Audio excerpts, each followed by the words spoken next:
Welcome to the channel educational Unnati. इस video में cover करेंगे बाल विकास एवं सीखने की प्रक्रिया, जो हमारा डीएलएड फर्स्ट टर्म का पेपर है। इसमें हम अधिगम के कुछ सिद्धांतों को समझेंगे यहाँ पर, जो कि बहुत ही इम्पॉर्टेंट सिद्धांत है। यहाँ पर अलग अलग मनोवैज्ञानिक के द्वारा दिए गए हैं और इनका कक्षा शिक्षण के लिए, क्लासरूम टीचिंग के लिए क्या उपयोगिता है इन सिद्धांतों की, उनको समझेंगे यहाँ पर। तो ये कुछ सिद्धांत दिए गए हैं अलग अलग साइकोलॉजिस्ट के द्वारा, जिन्होंने बताया है कि कैसे ये सिद्धांत इम्पोर्टेंस रखते हैं लर्निंग के लिए, स्टूडेंट की लर्निंग के लिए क्या इम्पोर्टेंस है इनकी। तो यहाँ पर हम थॉर्नडाइक के सिद्धांत के बारे में पढ़ेंगे, जिन्होंने ट्रायल एंड एरर का सिद्धांत दिया है। प्रयास एवं त्रुटि का सिद्धांत है ये। फिर नेक्स्ट सिद्धांत इसमें से आता है पावलो का सिद्धांत, जिन्होंने संबंध प्रतिक्रिया का सिद्धांत दिया है, क्लासिकल कंडीशनिंग इसको कहते हैं। नेक्स्ट सिद्धांत तीसरे नंबर पे आता है स्किनर का सिद्धांत, जिन्होंने ऑपरेंट कंडीशनिंग दिया है। इसके बाद कोहलर की इनसाइट लर्निंग आती है, अंतर्दृष्टि का सिद्धांत है ये। प्याजे का सिद्धांत आ जाता है, जिन्होंने कॉग्निटिव डेवलपमेंट की थ्योरी दी है। वाइगॉत्स्की का सिद्धांत है यहाँ पे। उसके बाद यहाँ पर नेक्स्ट सिद्धांत आता है ब्रूनर का सिद्धांत, जिन्होंने सिंबॉलिक थ्योरी दी है यहाँ पर। तो आइए स्टार्ट करते हैं इन सिद्धांतों को समझना। यहाँ पर पहला सिद्धांत थॉर्नडाइक का सिद्धांत दिया गया है, जिन्होंने ट्रायल एंड एरर का सिद्धांत यहाँ पे दिया है। तो थॉर्नडाइक के सिद्धांत को समझने के लिए हम देखते हैं यहाँ पर इन्होंने स्टिमुलस और रिस्पॉन्स की बात की है। थॉर्नडाइक ने यहाँ पर प्रयत्न तथा भूल का इनका सिद्धांत है, जिसको प्रयास व त्रुटि का सिद्धांत कहा जाता है। ई.एल. थॉर्नडाइक इनका पूरा नाम हो जाता है। इन्होंने बताया है कि जब कोई व्यक्ति कार्य सीखता है तो उसके सामने एक विशेष तरह के जो है स्थिति आती है, एक उद्दीपक प्रेजेंट होता है जिसको हम स्टिमुलस कहते हैं, और उसके बाद वो प्रतिक्रिया करने के लिए प्रेरित हो जाता है। यानी कि जो स्टिमुलस है उसके लिए वो कोई ना कोई प्रतिक्रिया करता है। जैसे कि आप डीएलएड में हैं तो आपके जैसे एग्ज़ाम आ जाते हैं तो वो आपका एक स्टिमुलस है, उसके लिए आप प्रिपेयर होना स्टार्ट करते हैं, तो ये आपका एक रिस्पॉन्स हो गया। तो इससे जो है उद्दीपक अनुक्रिया का संबंध कहते हैं, सार थ्योरी इसको कहा जाता है। इसके बाद इन्होंने जो है कई सारे पशुओं पर प्रयोग किया है, बिल्ली पर, चूहे पर, मुर्गी पर। इस तरह से बिल्ली, चूहे और मुर्गे पर इन्होंने प्रयोग किया और उसके बाद प्रयत्न तथा भूल के सिद्धांत के लिए इन्होंने एक निष्कर्ष निकाला। इस तरह से इनका जो सिद्धांत है वो आप देख सकते हैं। ये देखिए यहाँ पर इस तरह से यहाँ पे थॉर्नडाइक का ये जो है सिद्धांत हो जाता है। थॉर्नडाइक ने जो एक्सपेरिमेंट किया है वो यहाँ पर ट्रायल एंड एरर की थ्योरी के बारे में इनका सिद्धांत है। इसमें इन्होंने बताया है एक बिल्ली है जो कि पिंजरे में बंद है, उसके बाहर यहाँ पर भोजन रखा जाता है। तो बिल्ली उस पिंजरे से आने के लिए बार बार प्रयत्न करती है। उसके बाद जब वो बार बार कंटिन्यूअसली प्रयत्न करती है तो एक बार पिंजरा खोल लेती है और इस खाने तक पहुँच जाती है। तो अगर आप लगातार प्रयास करते हैं तो आपको जो है सफलता उसमें मिल जाएगी। यही इनका सिद्धांत बताता है, ट्रायल एंड एरर की थ्योरी है ये। तो इस एक्सपेरिमेंट में इन्होंने जो बताया है वो यहाँ पे जो है लिखा गया है थ्योरी में, कि एक भूखी हुई जो है बिल्ली होती है जो कि पिंजरे में बंद होती है। पिंजरे के बाहर जो है भोजन रख दिया जाता है, वो भोजन जो है स्टिमुलस का कार्य करता है, जिसके कारण जो है बिल्ली यहाँ पर रिस्पॉन्स देने के लिए बाध्य हो जाती है। और उसके बाद बार बार जब वो प्रयत्न करती है, कई सारे प्रयत्न के बाद वो चारों तरफ घूमती है पिंजरे में, और उसके बाद प्रयत्न करती है तो अचानक से तार जो है खिंच जाता है और पिंजरा खुल जाता है। उसके बाद बिल्ली को अपना भोजन जो है प्राप्त हो जाता है। इस तरह बार बार जब प्रयत्न करते हैं तो इसी सिद्धांत का नाम उन्होंने ट्रायल एंड एरर की थ्योरी दी है। इसी को जो है ट्रायल एंड एरर का सिद्धांत कहा जाता है। इस तरह से यहाँ पर बताया गया कि इसी प्रकार मैकडूगल जो है मनोवैज्ञानिक, उन्होंने भी बताया है कई प्रयोगों में कि यह सिद्ध किया जा सकता है कि पुरुष पशु हो या मनुष्य हो, जितनी बार वह प्रयत्न करता है उतनी ही उसकी जो है भूलें कम हो जाती हैं। अगर आप किसी चीज़ के लिए बार बार प्रैक्टिस करते जाते हैं तो आप जो गलतियां करते हैं उनको आप जो है डिक्रीज कर देते हैं और आखिरी में आपको उसमें सफलता मिल जाती है। तो इस जो है ट्रायल एंड एरर की थ्योरी का क्या महत्व है शिक्षा में, उसको समझेंगे। इस जो ट्रायल एंड एरर की थ्योरी है, प्रयास एवं त्रुटि का सिद्धांत, जो कि थॉर्नडाइक के द्वारा दिया गया है, इसका शिक्षा में महत्व हम समझेंगे। तो सीखने की प्रक्रिया को ये सफल बनाता है, सरल बनाता है यहाँ पर, और यह सिद्धांत करके सीखने पर बल देता है। लर्निंग बाय डूइंग पे जो है एम्फेसाइज करता है ये सिद्धांत। तो बच्चे को हम ऐसी लर्निंग में इंगेज करेंगे, ऐसी एक्टिविटीज़ में इंगेज करेंगे जिसमें बच्चा हैंड्स ऑन एक्सपीरियंस को प्राप्त करे। जो वो करके देखता है उसके बारे में उसे अच्छी नॉलेज हो जाती है। तो इस तरह से आप बताएंगे, जैसे कोई भी डिबेट करानी है तो उसमें बच्चा एक्टिवली पार्टिसिपेट करेगा। जैसे कोई कंपटीशन है, रंगोली बनाना है, तो उसमें जब बच्चा पार्टिसिपेट करता है तो उन सारी चीज़ों को ज़्यादा मेमोराइज रख पाता है। नेक्स्ट यहाँ पर इम्पोर्टेंस हो जाएगी इस सिद्धांत की कि यह बड़े तथा मंद बुद्धि बालकों के लिए, दोनों के लिए ही उपयोगी रहती है, क्योंकि इसमें प्रैक्टिस कराई जाती है। शुद्ध उच्चारण के लिए यह उपयोगी होती है। अनुभव से लाभ उठाने की क्षमता का विकास किया जाता है इसमें, क्योंकि बच्चे खुद एक्सपीरियंस करते हैं, तो इसलिए वो अपने जो थॉट्स हैं उनको बिल्डअप करते हैं। इसलिए यहाँ पर एक्सपीरियंस से ही जो है नॉलेज को कंस्ट्रक्ट किया जाता है। इसमें पेशेंस तथा परिश्रम के गुण को डेवलप किया जाता है, क्योंकि बच्चा यहाँ पर लगातार प्रयास करता रहता है। इस तरह से यहाँ पर कई सारी एक्टिविटीज़ में भी पार्टिसिपेट किया जाता है, जैसे गणित के प्रश्नों को हल करना, कलाकृतियाँ बनाना, साइकिल चलाना। इन सारे सिद्धांतों पर विशेष महत्व दिया गया है, क्योंकि ये सारी चीज़ें ऐसी हैं जो कि जो है लगातार प्रैक्टिस पर डिपेंड करती हैं। इसके बाद नेक्स्ट सिद्धांत को समझेंगे। लर्निंग के लिए नेक्स्ट सिद्धांत दिया गया है पावलोव के द्वारा। पावलोव ने क्लासिकल कंडीशनिंग की अपनी थ्योरी दी है यहाँ पर, जिसको संबंध प्रक्रिया का सिद्धांत कहा जाता है। लर्निंग के इस सिद्धांत के बारे में बताया गया है, पावलो ने इसको दिया है। मनोवैज्ञानिक है, ये एक फेमस मनोवैज्ञानिक है, जिन्होंने सबसे पहले उद्दीपन और उसके बाद अनुक्रिया का संबंध जो है बताया है। प्रयोग यहाँ पर देखेंगे पावलो का जो एक्सपेरिमेंट है वो कुत्ते पर किया गया था। पावलो ने कुत्ते पर जो है अपना पूरा एक्सपेरिमेंट किया था। क्लासिकल कंडीशनिंग की ये थ्योरी है। इसमें इन्होंने बताया, कंडीशनिंग की इन्होंने कुत्ते को रखा और कुत्ते के सामने भोजन को रखा, लेकिन ये कुत्ता जब एक बार अनकंडीशन रिस्पॉन्ड देता है और एक बार इसको कंडीशन रिस्पॉन्ड दिया जाता है। पहले हमने भोजन रख दिया और कुत्ते के मुंह में जो है लार आनी शुरू हो गई। इसके बाद हमने बेल बजाई और फिर जो है कुत्ते को खाना दिखाया। तो इस तरह से जब बेल बजाई, हमने लगातार ये एक्सपेरिमेंट जब किया, तो यहाँ पर देखा कि बेल बजाने पर खाना आता है। ये कंडीशनिंग हो जाती है कुत्ते के दिमाग में, तो उसे ये पता चल जाता है कि बेल बजी और इसके बाद हमें खाना मिल जाएगा। तो बेल बजने पर ही उसके मुंह में सलाइवा आने लगा था, लार आने लगी थी। इस तरह से कुत्ते की कंडीशनिंग यहाँ पर हो जाती है।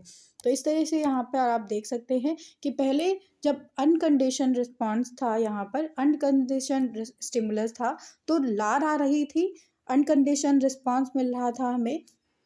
यहाँ पर अनकंडीशन स्टिमुलस हो जाता है फूड और रिस्पॉन्स हो जाता है सलाइवा। इसके बाद जो है नेचुरल स्टिमुलस दिखाया, बेल बजाई हमने और किसी तरह का जो है भोजन नहीं दिया यहाँ पर। तो यहाँ पर जो है किसी भी तरह की लार बच्चे जो है कुत्ते में नहीं आती है। इसके बाद कंडीशनिंग कर दी हमने, बेल बजाई और खाना दिखा दिया।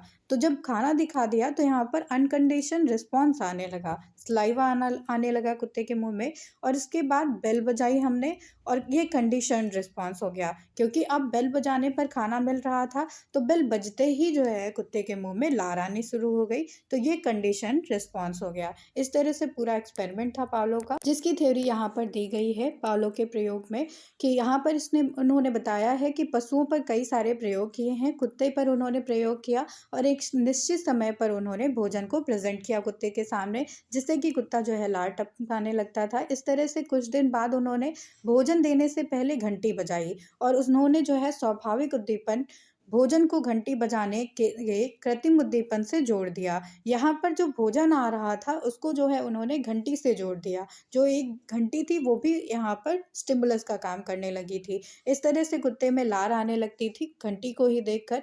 इस तरह से इसके बाद कुत्ते को भोजन ना देकर केवल घंटी ही बजाई उन्होंने। जब घंटी की आवाज़ आती थी तब भी जो है लार बहने लगती थी कुत्ते के मुंह में। तो ये एक स्वाभाविक प्रतिक्रिया होने लगी थी, यानी कि अब जो घंटी थी उसकी जो है कंडीशनिंग हो चुकी थी कुत्ते के सामने। इस तरह से यहाँ पर बताया गया कि अस्वाभाविक या कृत्रिम उद्दीपन जो कि घंटी थी, इसके प्रति स्वाभाविक जो है प्रतिक्रिया उसे प्राप्त होने लगी थी, लार प्राप्त होने लगी थी। तो यहाँ पर बताया गया कि भोजन जो है ये एक स्वाभाविक उद्दीपन उद्दीपन था यहाँ पर, जिसको जो है अनकंडीशन्ड स्टिमुलस कहा जाता है, और लार निकलना ये अनकंडीशन जो है रिस्पॉन्स हो जाता है। लेकिन जब भोजन के साथ में घंटी की आवाज़ आती है तो घंटी यहाँ पर जो है कंडीशन रिस्पॉन्स हो गई, जिससे जो है अनकंडीशन रिस्पॉन्स मिला, लार आ गई। इसके बाद जब हमने घंटी जो है बजाई तो ये जो है कंडीशन जो है स्टिमुलस था, इसके बाद लार जो आ रही थी वो अनकंडीशन रिस्पॉन्स थी। इस नियम के बारे में हमने समझा। अब इसके बारे में समझेंगे कि इस सिद्धांत का शिक्षा में क्या महत्व है। तो पावलो की जो थ्योरी है कंडीशन रिस्पॉन्स, क्लासिकल कंडीशनिंग की थ्योरी, इसमें उन्होंने कंडीशनिंग की थी। कंडीशनिंग के थ्रू जो है सिखाने के बारे में इन्होंने बताया। तो यहाँ पे उन्होंने शिक्षा में इसका महत्व बताया है कि स्वाभाविक तरीके से बच्चे सीखते हैं यहाँ पर, और इसकी सहायता से बुरी आदतों का या भय के साथ में जो है उपचार किया जा सकता है। जो भी बच्चे की बुरी आदतें हैं उन्हें हम कंडीशनिंग के थ्रू जो है छुटवा सकते हैं। तो अगर हम बच्चे को एक किसी चीज़ का लालच देते हैं, जैसे हमने कहा कि हम तुमको चॉकलेट देंगे, ये काम तुमको करना है, या ये जो है गलत जो आदत है इसमें तुमको छोड़ देना है, तो वो इस तरह से कंडीशनिंग की जा सकती है बुरी आदतों को छुड़वाने के लिए। इससे अच्छे आचरण तथा अनुशासन की भावना का विकास किया जा सकता है, और अनुकूल कार्य करने के लिए इस सिद्धांत का प्रयोग किया जाता है। इस सिद्धांत में बालकों के सामाजिकरण करने तथा वातावरण के साथ में जो है सामंजस्य स्थापित कराने में सहायता मिलती है। तो यहाँ पर कंडीशनिंग के थ्रू ही बच्चे का सामाजिकरण होता है। बच्चे एक दूसरे से घुलते मिलते हैं और अपने वातावरण के साथ में इंटरैक्ट करते हैं। और यहाँ पर जो शिक्षा दी जाती है वो सुलेख लिखाने के लिए, अक्षर विन्यास के लिए जो है ज़्यादा बेनिफिशियल होती है। इसके बाद नेक्स्ट सिद्धांत लर्निंग में आ जाता है, जो कि स्किनर का सिद्धांत होता है। स्किनर ने यहाँ पर ऑपरेंट कंडीशनिंग की थ्योरी दी है, जिसमें बी.एफ. स्किनर ने यह बताया है कि अधिगम के क्षेत्र में अनेक प्रयोग करते हुए यह निष्कर्ष निकाला गया कि अभिप्रेरणा से उत्पन्न क्रियाशीलन ही सीखने के लिए उत्तरदायी होता है। तो यानी कि बच्चे जो सीखते हैं उनके लिए उसके लिए उनमें मोटिवेशन होना चाहिए। मोटिवेशन के लिए इन्होंने दो प्रकार बताए, दो तरह की क्रियाएं बताई, क्रिया प्रसूत तथा उद्दीपन प्रसूत। तो यहाँ पर इन्होंने क्रिया प्रसूत और उद्दीपन प्रसूत दो चीज़ों के बारे में बताया है। जो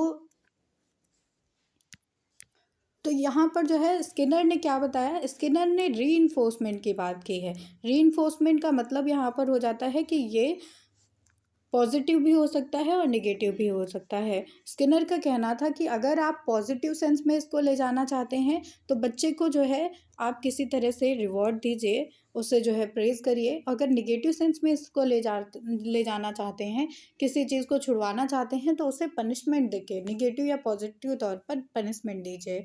तो इस तरह से उन्होंने चूहे पर पूरा प्रयोग किया था, स्किनर बॉक्स जिसको कहा जाता है। चूहे को स्किनर बॉक्स में बंद कर दिया था और उसके पैर पर एक खट की आवाज़ आती थी। पैर पर जो है लीवर लगा हुआ था, जिसको दबाने पर जो है चूहे को भोजन मिल जाता, और वो जो भोजन था वो बाहर रखा हुआ था। तो भूखा चूहा था, इसमें बार-बार वो जो है प्रयत्न करता था। स्टिमुलस जो है यहाँ पर क्या था, तो वो एक भोजन जो था वो उसे जो है रीइंफोर्स कर रहा था उस चीज़ को, लीवर को दबाने के लिए। इस तरह से ये जो है स्किनर का एक्सपेरिमेंट था। इसको स्किनर बॉक्स कहते हैं, इस बॉक्स को।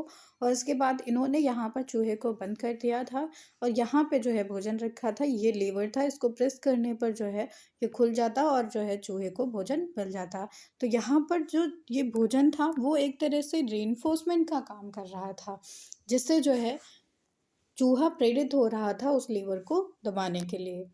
तो इसमें ये बताया गया स्किनर के ऑपरेंट कंडीशनिंग में कि जब एक मनुष्य जो है अपनी तरफ से जो है कोई व्यवहार करता है जो वो करना चाहता है, तो उस रिजल्ट को पाने के बाद में उसे जो है रीइंफोर्स किया जाता है, उसे एक रिवॉर्ड दिया जाता है, जिससे कि वो इस काम को बार बार करे। तो इसमें यह निष्कर्ष निकाला गया कि जब आप किसी क्रिया को बार बार करना चाहें तो उससे जो है रीइंफोर्स करना चाहिए, पुनर्बलन करना चाहिए यहाँ पर बच्चे का, जिससे कि वो प्रेरित हो उस जो है बिहेवियर को रिपीट करने के लिए। इसके बाद यहाँ पर स्किनर की जो ऑपरेंट कंडीशनिंग की थ्योरी है, इसका क्या महत्व है शिक्षा में वो जानेंगे यहाँ पर। तो बालकों में शब्द भंडार में वृद्धि की जा सकती है ऑपरेंट कंडीशनिंग के थ्रू। शिक्षक इस सिद्धांत के द्वारा सीखे जाने वाले व्यवहार का स्वरूप प्रदान कर सकता है। वह उद्दीपन पर नियंत्रण करके एक वांछित व्यवहार को सृजन कर सकता है। तो यहाँ पर टीचर जो है पूरी तरह से कंट्रोल कर सकता है एक बच्चे के बिहेवियर को ढालने के लिए। देन नेक्स्ट यहाँ पर महत्व हो जाता है कि इस सिद्धांत से सीखी जाने वाली क्रिया को छोटे छोटे पदों में विभाजित किया जा सकता है। तो जैसे आप बच्चे को कुछ सिखाना चाह रहे हैं तो उनको एक छोटे छोटे पार्ट्स में सिखाइए। तो इस तरह से यहाँ पर जो लर्निंग है वो इफ़ेक्टिव तरीके से होगी। जैसे आप बच्चे को एक टास्क देना चाहते हैं तो उस टास्क को कई सारे छोटे-छोटे पार्ट्स में डिवाइड कर दीजिए, तब उस जो है टास्क को कंप्लीट कराइए। स्किनर का मानना था कि जब कोई कार्य सफलता मिलती है किसी को तो वो उससे जो है सैटिस्फाइड होता है, और ये जो सैटिस्फैक्शन होता है वो उससे जो है मोटिवेशन देता है। यहाँ पर इन्होंने रीइंफोर्समेंट की बात की। रीइंफोर्समेंट से जो है बच्चे के पॉजिटिव बिहेवियर को इंक्रीज किया जा सकता है, और इससे जो है यहाँ पर मेंटल इलनेस को भी दूर किया जा सकता है। देन यहाँ पर नेक्स्ट सिद्धांत आता है कोहलर की इनसाइट लर्निंग का सिद्धांत हो जाता है। ये सूझ या अंतर्दृष्टि की थ्योरी है ये, जहाँ पर जो कि कोहलर के द्वारा दी गई है। व्यक्ति कुछ कार्यों को करके सीखता है और कुछ कार्यों को वो देख कर सीखता है। तो यहाँ पर कोहलर ने बताया कि जब आपके सामने कोई सिचुएशन होती है तो आप उस होल सिचुएशन को एनालाइज करते हैं, देन जाके कंक्लूजन पे पहुँचते हैं और अपनी प्रॉब्लम को सॉल्व करते हैं। तो इसमें जो है स्किनर के द्वारा बताया गया है, ये जो है जर्मन गेस्टाल्टवादी थे। जर्मन के साइंटिस्ट यहाँ पर कहे जाते हैं। गेस्टाल्टवादी सिद्धांत इनकी थ्योरी को कहा जाता है। इसमें कोहलर, कोफ्का और वर्दीमर शामिल होते हैं। 3 साइकोलॉजिस्ट हैं यहाँ पर जिन्होंने इस थ्योरी को मिलकर दिया था। कोहलर के अनुसार बताया गया कि समस्या के आने पर व्यक्ति अपनी मानसिक शक्तियों का पूरी तरह से यूज़ करता है। मेंटल एक्टिविटीज़ उसकी वहाँ पर जो है पूरी तरह से एक्टिव हो जाती हैं, और उस पूरी सिचुएशन को एनालाइज करने के बाद में उस प्रॉब्लम का सॉल्यूशन इंसान निकालता है। यानी कि होल जो सिचुएशन है उसको आप देखते हैं, एनालाइज करते हैं, देन आप जो है अपनी इंसाइट के थ्रू, अपनी सूझ के थ्रू अचानक से जो है एक परिणाम पर पहुंचते हैं। तो इनका जो प्रयोग था वो क्या था, उसकी इमेज देख लीजिए यहाँ पर। कोहलर की इनसाइट लर्निंग का जो सिद्धांत था उसमें इन्होंने चिंपैंजी पर, सुल्तान नाम के चिंपैंजी पर एक्सपेरिमेंट किया था। उसे एक रूम में बंद कर दिया था और रूफ टॉप पर जो है केले लटका दिए थे, वहाँ पर कुछ बॉक्सेस रख दिए थे और एक छड़ी रख दी थी।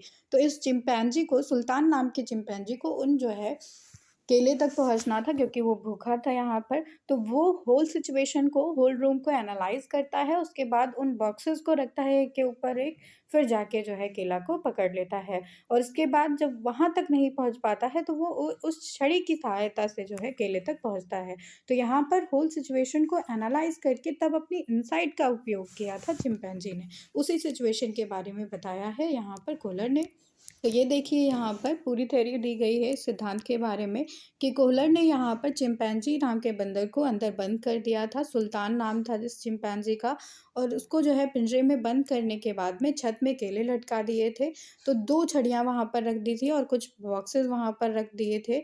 इस तरह से बारी-बारी छड़ियों का उपयोग करके केला गिराने का प्रयास करता है यहाँ पर सुल्तान नाम का चिंपैंजी। लेकिन जब वो असफल हो जाता है तब वो पूरी समस्या को देखता है, वहाँ पर होल रूम को जो है एनालाइज़ करता है। उसके बाद अचानक से वो जो है दूसरी छड़ी को देखता है और अपनी जो है इनसाइट से उन केलों तक पहुँच जाता है। तो इस तरह से पूरी सिचुएशन का एनालिसिस करने के बाद में उन बॉक्सेस के थ्रू और छड़ी के थ्रू जो है सुल्तान नाम का चिंपैंजी केले तक पहुँच जाता है।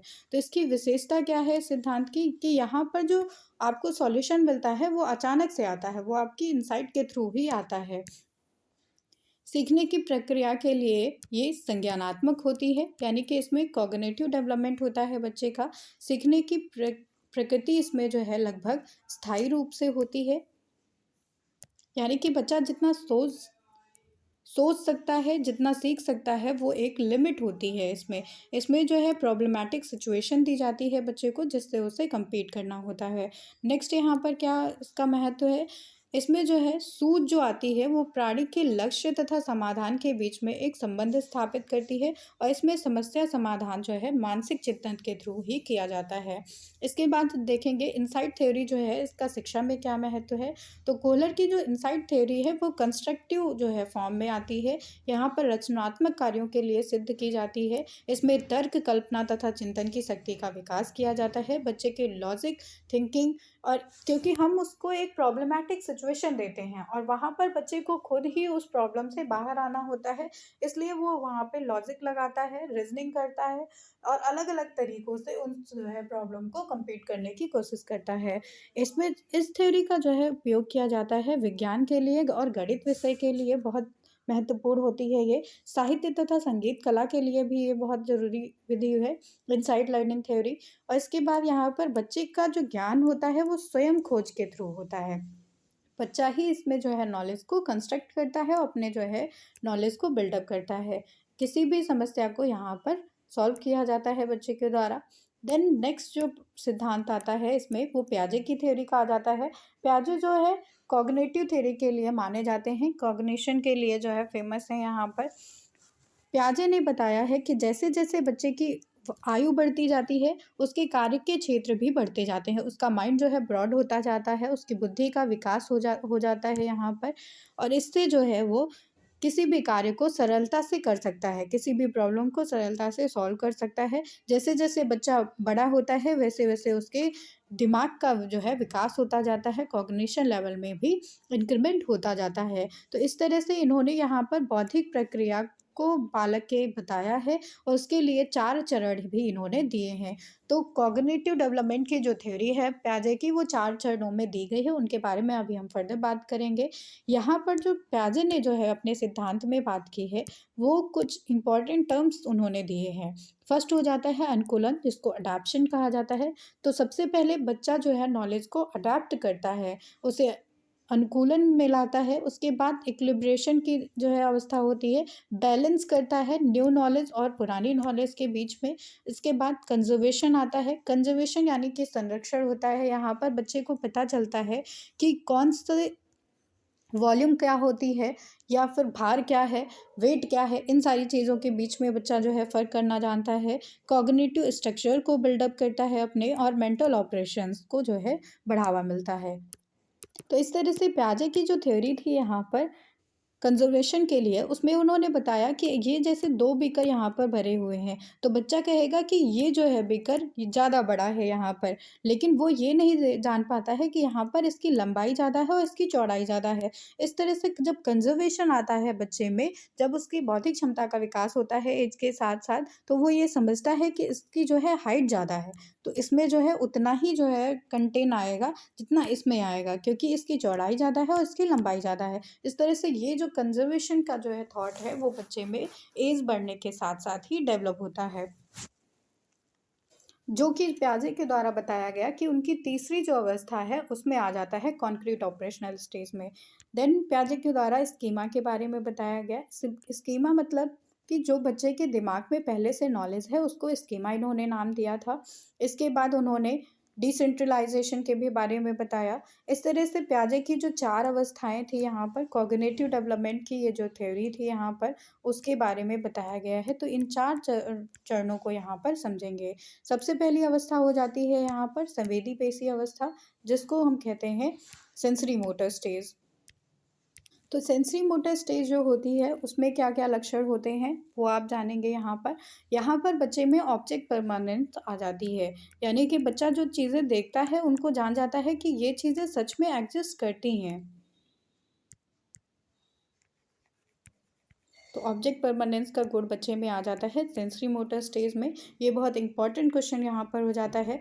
सहज क्रियाओं की अवस्था होती है ये यहाँ पर, बच्चा खुद ही चीज़ें करता है। प्रमुख प्रवृत्तियों का अनुक्रियाओं की अवस्था होती है। प्रमुख वृत्तीय अनुक्रियाओं की अवस्था होती है। गौड़ वृत्तीय अनुक्रियाओं की अवस्था होती है।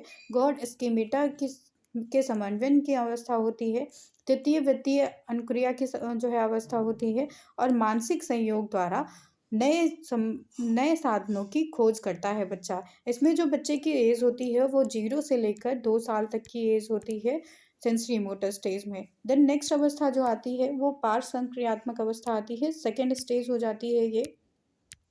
तो नेक्स्ट जो स्टेज है वो प्री ऑपरेशनल स्टेज है। यहाँ पर 2 से लेकर 7 साल तक की अवस्था होती है। इसमें पार्श्व संक्रियात्मक अवधि होती है और अंतर्दर्शी अवस्था होती है। इसमें बच्चे में ट्रांसडेक्टिव रीजनिंग जो है आ जाती है। और उसके बाद थर्ड जो अवस्था है वो कॉन्क्रीट ऑपरेशनल स्टेज होती है, मूल संक्रियात्मक अवस्था। इसमें जो है बच्चा जिन चीज़ों को देखता है उनके बारे में अच्छे से समझ सकता है। अब थोड़ी सी एज उसकी बड़ी हो जाती है, 7 से लेकर 11 साल तक की ये अवस्था होती है। इसमें जो है बच्चे में कंजर्वेशन आ जाता है, रिवर्सिबिलिटी आ जाती है बच्चे के थॉट्स में। देन नेक्स्ट जो फाइनल स्टेज होती है बच्चे की वो फॉर्मल ऑपरेशनल स्टेज होती है। 11 साल से लेकर 18 साल तक की ये अवस्था होती है। इसको औपचारिक संक्रियात्मक अवस्था कहा जाता है। इसमें हाइपोथेटिकल डिडक्टिव रीजनिंग बच्चा करने लगता है, उन थॉट्स के बारे में सीखने लगता है जो उनके सामने प्रेजेंट भी नहीं होते हैं, अब्स्ट्रैक्ट थिंकिंग करने लगता है। तो जो चीज़ें बच्चे के सामने नहीं प्रेजेंट है उनके बारे में भी वो इमेजिनेशन कर सकता है, अपने थॉट्स को प्रेजेंट कर सकता है। इस तरह से यहाँ पर जो कैरेक्टरिस्टिक है उसको देखेंगे। यहाँ पे पियाजे ने जो बताया था, पियाजे ने एक क्रमिक तरीके से और आरोही क्रम में जो है सीखने की प्रक्रिया को बताया कि स्टेप बाय स्टेप जो है लर्निंग होती है बच्चे में। यहाँ पर उन्होंने बताया कि सीखने का जो पर्यावरण होता है और क्रिया जो है मूल आवश्यकताएं होती हैं। पर्यावरण और बच्चे की क्रियाएं, ये दोनों मूल आवश्यकताएं होती हैं सीखने के लिए। अमूर्त चिंतन के बारे में इन्होंने बताया।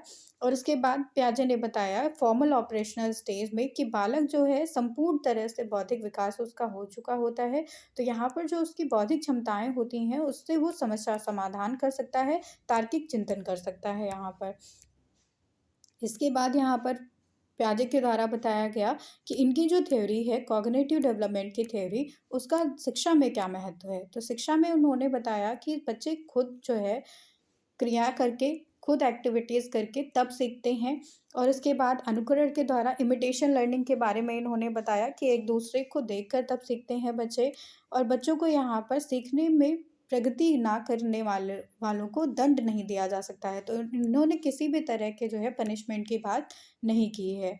इसके बाद पियाजे ने बताया कि संज्ञानात्मक विकास, कॉग्निटिव डेवलपमेंट जो होता है वो विभिन्न श्रेणियों से होकर जाता है, जैसा कि इन्होंने 4 जो है स्टेजेस में बताया है। इसके बाद इन्होंने बताया कि बुद्धि का मापन उसके व्यावहारिक उपयोग के द्वारा किया जा सकता है। देन इन्होंने ड्राइव्स के बारे में बात की। मोटिवेशन और ड्राइव्स होती हैं अधिगम को सीखने के लिए, यानी कि किसी भी लर्निंग के लिए बच्चे में मोटिवेशन का होना ज़रूरी है, उसमें उस नीड का होना ज़रूरी है। इस तरह से यहाँ पर इन्होंने शिक्षा में इसका महत्व बताया है अपनी लर्निंग का, थ्योरी का। इसके बाद यहाँ पर सिक्स्थ सिद्धांत जो आता है वो वाइगॉत्स्की का सिद्धांत आता है। लेव वाइगॉत्स्की ने यहाँ पर संज्ञानात्मक विकास में सामाजिक अंतरक्रिया का अधिक बल बताया है। उन्होंने बताया कि बच्चे का जो संज्ञानात्मक विकास होता है, जो उसका कॉग्निटिव डेवलपमेंट होता है, तो उसमें जो सोशल इंटरैक्शन है वो एक क्रूशियल रोल जो है, इनिशियल रोल प्ले करता है।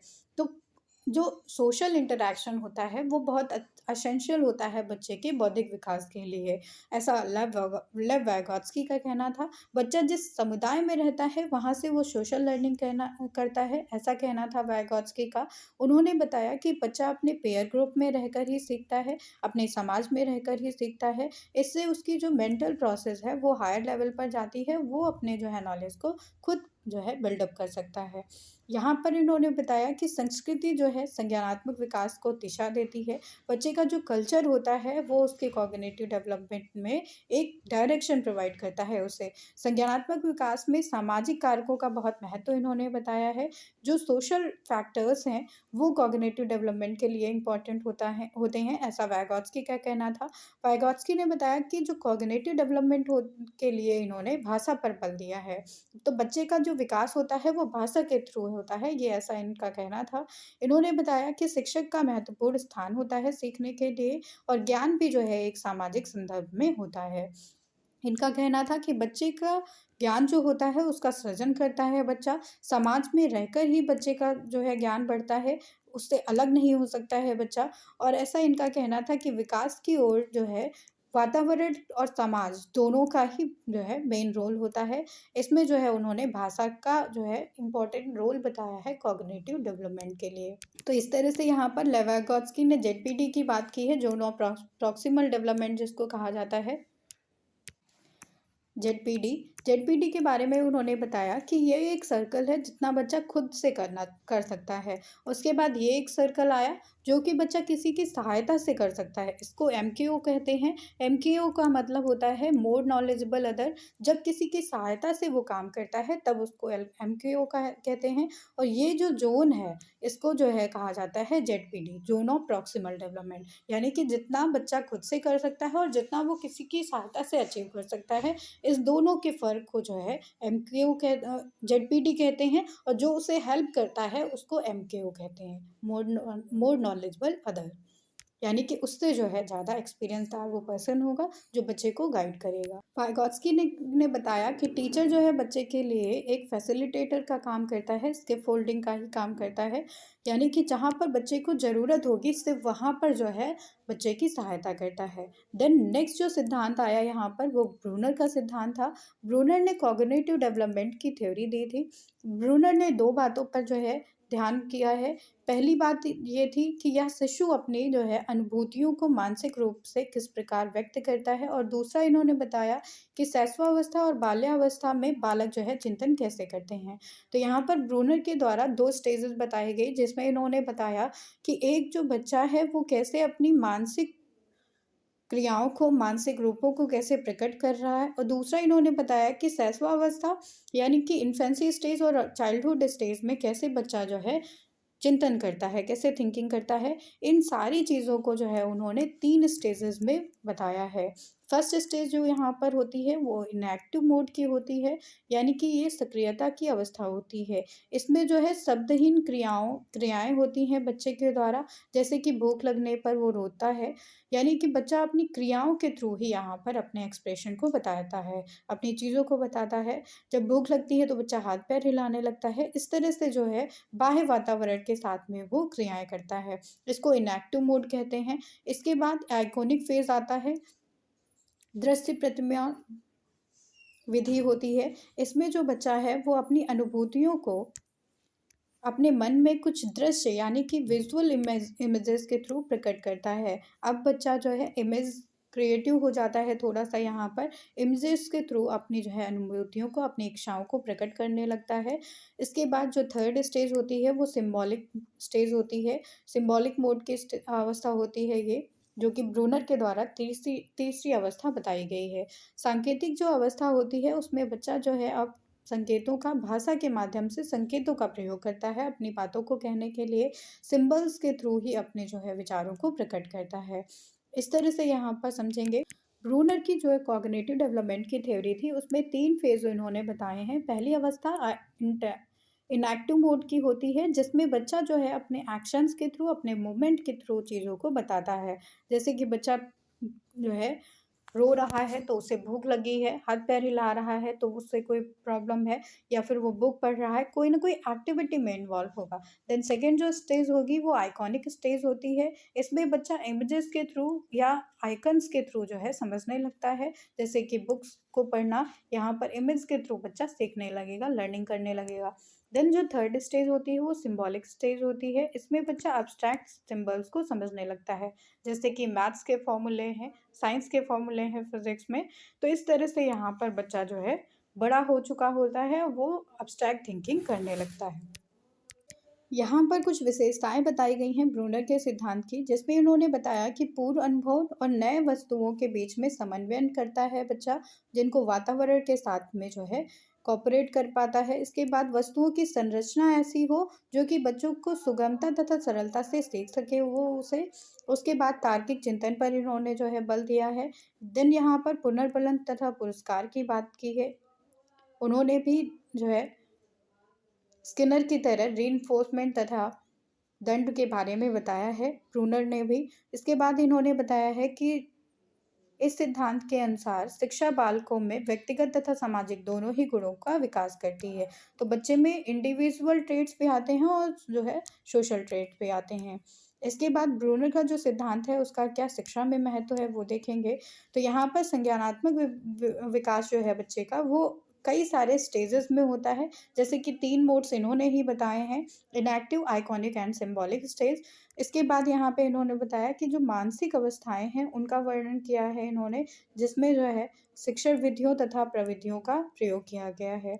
इसके बाद इन्होंने अन्वेषण विधि के बारे में बताया है, जिससे कि समस्या का समाधान किया जाता है। देन इन्होंने बताया ब्रूनर ने कि यहाँ पर जो बल दिया जाता है वो शिक्षक के विषय को ठीक कर से समझाने पर बल दिया जाता है। यानी कि छात्र जो होगा वो पर्यावरण को समझता है, तब जाके उस अपने ज्ञान का उपयोग करता है। वर्तमान अनुभव को पूर्व ज्ञान से जो है जोड़ा जाता है यहाँ पर। तो बच्चे का जो प्रेजेंट का एक्सपीरियंस है उसे हम प्रीवियस नॉलेज से, प्रायर नॉलेज से जो है कनेक्ट करते हैं। इस तरह से यहाँ पर ब्रूनर की भी थ्योरी यहाँ पे समाप्त होती है।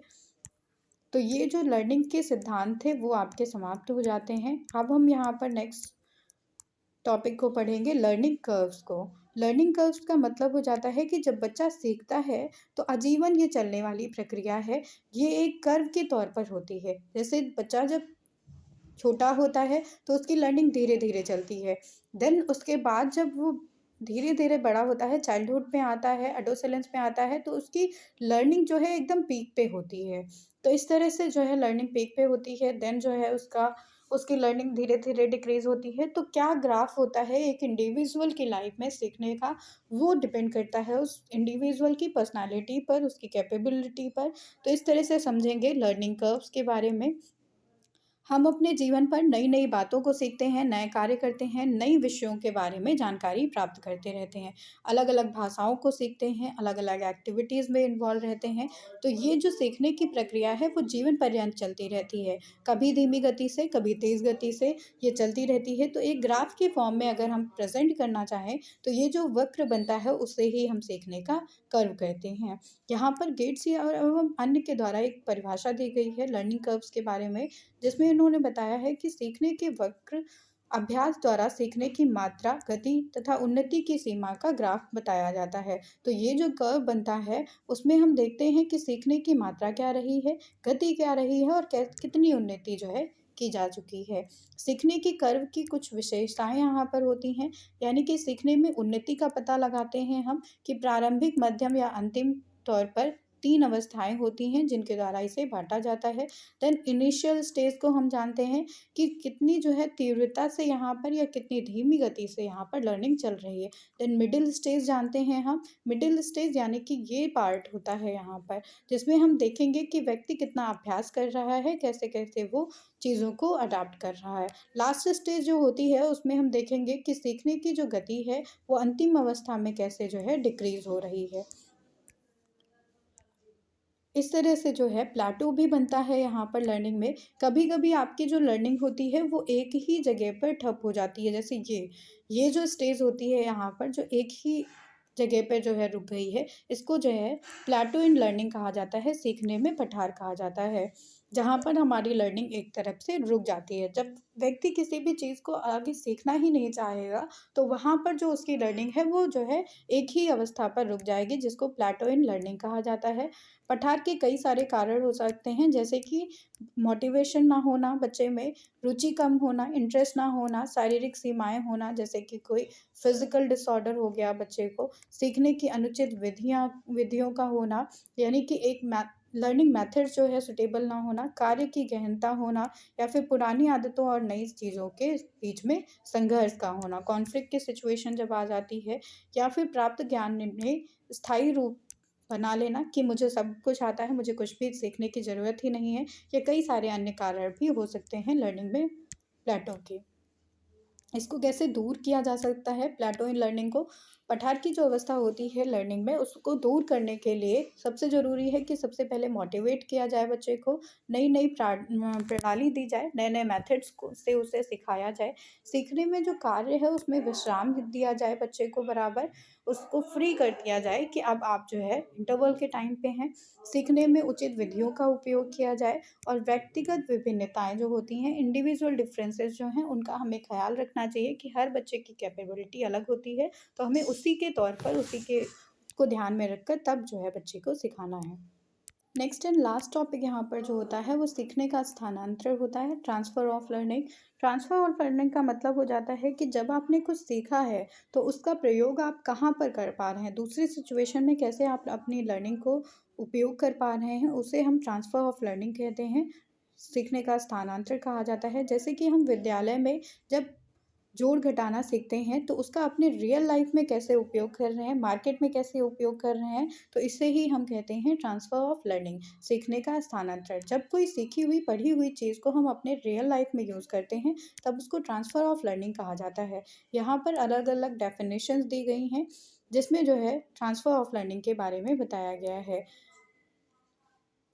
बीजे अंडरवुड के द्वारा बताया गया है कि वर्तमान क्रियाओं पर पूर्व अनुभवों का प्रभाव जो है सीखने का स्थानांतरण होता है। तो प्रेजेंट सिचुएशन में हमारा जो पूर्व का अनुभव है, प्रायर एक्सपीरियंस है, उस पे क्या प्रभाव है, उस इफेक्ट को ही हम ट्रांसफ़र ऑफ लर्निंग कहते हैं। काइंड्स ऑफ ट्रांसफ़र की बात करें, स्थानांतरण के प्रकारों की बात की जाए तो यहाँ पर दो तरह के प्रभाव हो सकते हैं। एक पॉजिटिव ट्रांसफ़र होता है, एक नेगेटिव ट्रांसफ़र होता है। पॉजिटिव ट्रांसफ़र को सकारात्मक स्थानांतरण कहते हैं। जब कोई सीखी हुई चीज़ पहले से हमें दूसरी चीज़ सीखने में जो है हेल्पफुल होती है, हमारे लिए मददगार साबित होती है, तो उसको हम कहते हैं पॉजिटिव ट्रांसफ़र ऑफ लर्निंग। जैसे कि अगर कोई व्यक्ति स्कूटर चला लेता है तो वो मोटरसाइकिल चलाने के लिए कठिनाई महसूस नहीं करता है, तो इसे हम पॉजिटिव ट्रांसफ़र ऑफ लर्निंग कहते हैं क्योंकि उसको बैलेंसिंग पहले से आती है। देन जो सेकंड ट्रांसफ़र होता है वो नेगेटिव ट्रांसफ़र ऑफ लर्निंग होता है, नकारात्मक स्थानांतरण होता है। जब कोई पहले से सीखी हुई चीज़ हमें किसी नई चीज़ को सीखने में बाधा उत्पन्न करती है तब उसको नेगेटिव ट्रांसफ़र ऑफ लर्निंग कहते हैं। जैसे कि इसका एग्ज़ाम्पल हो सकता है, अगर एक साइकिल रिपेयर करने का मैकेनिक है, उसको आप स्कूटर रिपेयर करने के लिए कहेंगे तो वो रिपेयर नहीं कर सकता है। तो ये एक बाधा का काम करता है क्योंकि वो साइकिल रिपेयर करना जानता है, ना कि स्कूटर पे जो है रिपेयर करना। तो इस तरह से ये एक बाधा का काम करेगा यहाँ पर। देन न्यूट्रल ट्रांसफ़र भी हो जाता है यहाँ पर, ज़ीरो ट्रांसफ़र जिसको कहते हैं। एक ये भी ट्रांसफ़र ऑफ लर्निंग का जो है टाइप होता है, जिसमें कोई पहले से सीखी हुई चीज़ आपको दूसरी चीज़ के लिए ना तो बाधा उत्पन्न करती है, ना ही फैसिलिटेट करती है। इसको ज़ीरो ट्रांसफ़र ऑफ लर्निंग कहा जाता है। जैसे आप अलग-अलग भाषाओं को जानते हैं तो वो इंटरप्ट क नहीं करती हैं एक-दूसरे को, बाधा नहीं उत्पन्न करती हैं, इसलिए इसको ज़ीरो ट्रांसफ़र ऑफ लर्निंग कहते हैं। इस तरह से आज का टॉपिक आपका यहीं पे समाप्त हो जाता है। इसमें हमने लर्निंग के कुछ सिद्धांत के बारे में पढ़ा जिसको अलग-अलग साइकोलॉजिस्ट ने दिया है और उनका क्लासरूम में जो है क्या उपयोग होता है, वो हमने जाना। इसके बाद हमने लर्निंग कर्व्स को पढ़ा, उसके बाद ट्रांसफ़र ऑफ लर्निंग को पढ़ा। सो थैंक यू एवरीवन, ये लेक्चर आपका यहीं पे समाप्त होता है।